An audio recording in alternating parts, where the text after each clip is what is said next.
এখন আমি বলছি শিবের চরণামৃত পাঠের সম্বন্ধে, চরণামৃত পানের সম্বন্ধে। শিবের চরণামৃত পান করা যায় শুধু শিবরাত্রির দিনই, আর অন্যান্য দিনে শিবের চরণামৃত পান করা যায় না। তো আজকে আমি এই মন্ত্র বলছি। শিবের চরণামৃত হাতে নেবেন, হাতে নেওয়ার পর এই মন্ত্রটি আপনারা পাঠ করবেন, আমার সঙ্গে পাঠ করেন। ওই নম অকাল মৃত্যুহরণং সর্বব্যাধি বিনাশনম শিব পাদৌদকং পিত্তা শিরসা ধারয়ামি অহম। এই মন্ত্র বলে আপনারা চরণামৃত পান করবেন।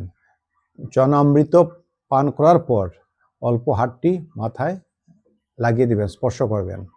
হ্যাঁ, তো এইভাবে আপনারা মহাদেবের চরণামৃত পান করতে পারবেন। এটা হইল গিয়া মহাদেবের চরণামৃত পান করার আপনার হইল গিয়ে একটি দিন আছে, শিবরাত্রির দিন। বাকি দিন চরণামৃত হাতে নিয়ে মাথায় লাগিয়ে তারপর ফেলে দিতে হয় আর কি। তো এই একটা দিনের যে আপনারা যে মহা সুযোগ পেয়েছেন, সুযোগটি কাজে লাগান এবং মন্ত্র সহকারে করেন, এটা আপনার পুণ্যফল অবশ্যই পাবেন। নমস্কার।